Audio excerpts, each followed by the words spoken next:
Hi friends, good to see all of you. This broadcast is for anyone and everyone who has an interest in Salvation Army ministry. Check that.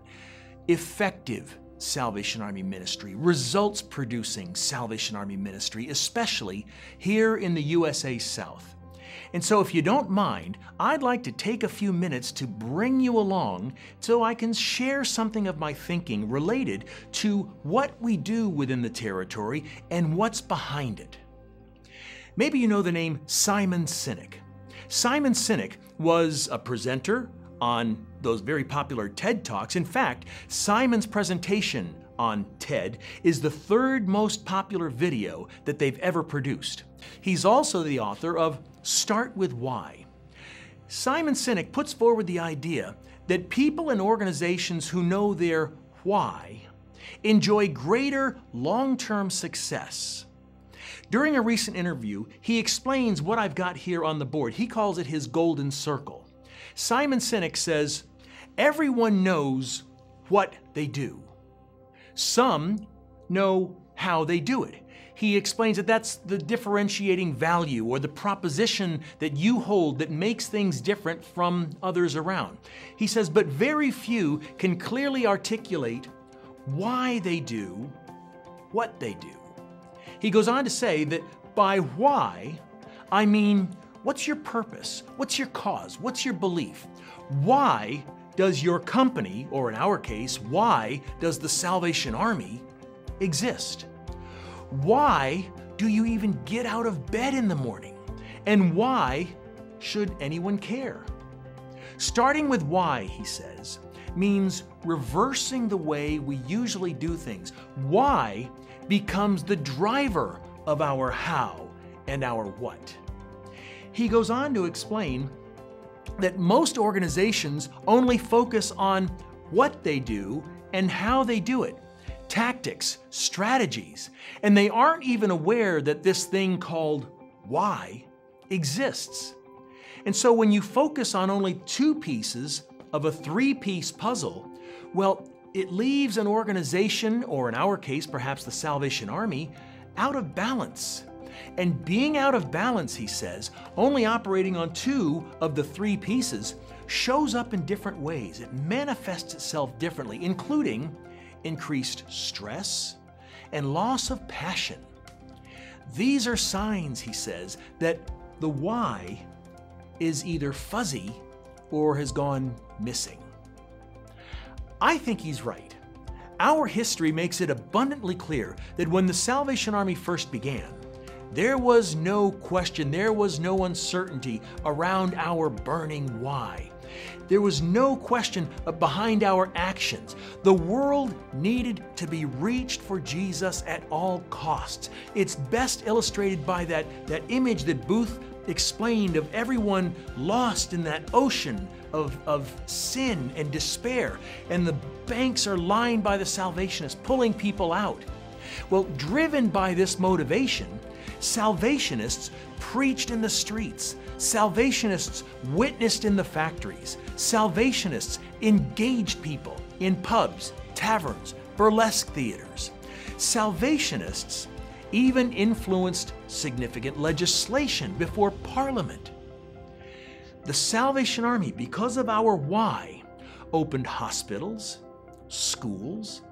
We developed recovery techniques for those who wrestle with addiction issues, and generally developed a reputation for a bold, never-before-seen brand of Christianity that intentionally targeted those who seemed furthest away from Jesus.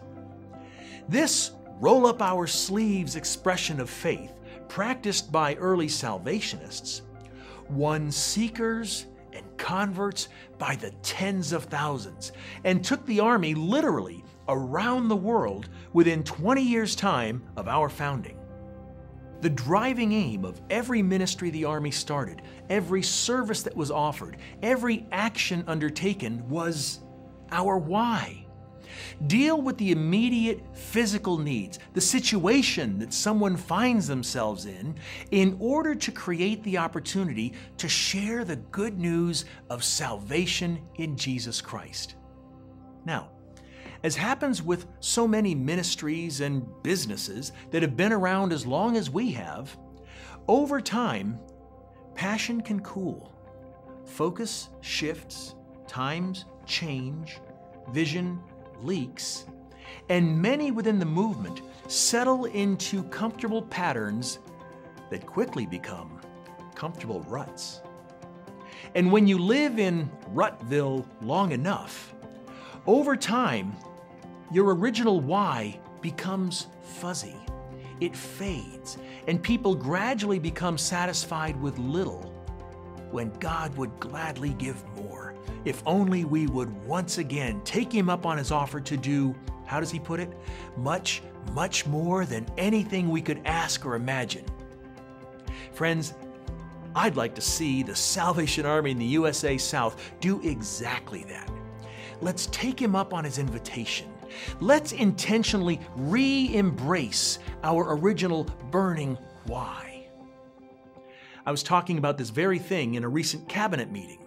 And in the meeting, we concluded that there would probably be significant value if both the cabinet team as well as the wider Territorial Executive Council spent some time in strategic discussions about this very thing.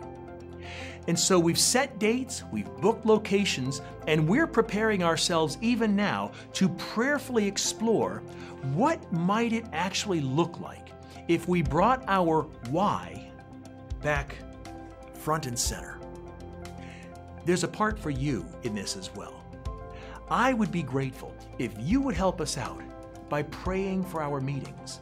Praying specifically that, number one, the Spirit of Jesus would meet with us and that He would lead us to where He wants us to be.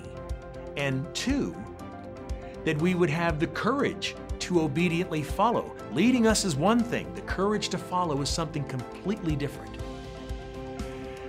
In General Bramwell Booth's writings, there is this excellent piece that has always inspired me, and I think it outlines the overall idea that I'm talking about and putting forward. And so if you'll allow me to paraphrase his words, to modernize the language just a bit, but I promise not to change anything of the substance, here's what the General had to say. We want souls to the end. This same principle applies not only to our Sunday meetings and our worship services, but to everything we touch. For instance, the meals and food parcels we provide to people year-round. The summer camps for kids. Why do we do that? What is it we're after? Why do we organize angel trees and hand out toys at Christmas? Why do we run rehabilitation ministries around the world? Why do we have children's homes in Mexico, boarding schools across Africa, hospitals in India? Why do we involve ourselves in refugee work in Europe? Must it not be the salvation of the souls of the people? Not as something to be dragged in at the tail end if a fairly convenient opportunity presents itself, but he says this is the one supreme purpose. Bramwell continues to say, we have no right to spend 1 hour of our time or 1 ounce of our energies or 1 penny of our money on any of these things, unless behind them all and driving them all is the one leading purpose, the one spirit, the one object and aim, reaching others for the sake of God. All these various programs and ministries and services that we offer, they should be leveraged to reach those we would otherwise be challenged to reach. All our activities could be viewed as an assortment of tools to be used to address individuals' needs, that we might soften their resistance to God's love, and that we also might deliver them from the power of the enemy, and ultimately enlist them into His service. Bramwell takes a stand and says anything less than that is a betrayal of our trust.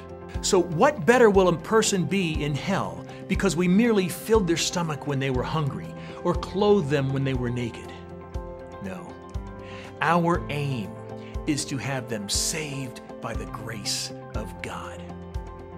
So friends, this is what's been turning over in my mind, in my heart. This is what the Lord's been speaking to me. And this is what we're going to be discussing with the Territorial Executive Council, with the Cabinet. But we don't want to do any of this unless we have your support in prayer. So would you do that for us, please? Would you covenant to pray with us and for us that God would lead our territory forward and that we would see what He wants to produce in us? God bless you. Thanks so much.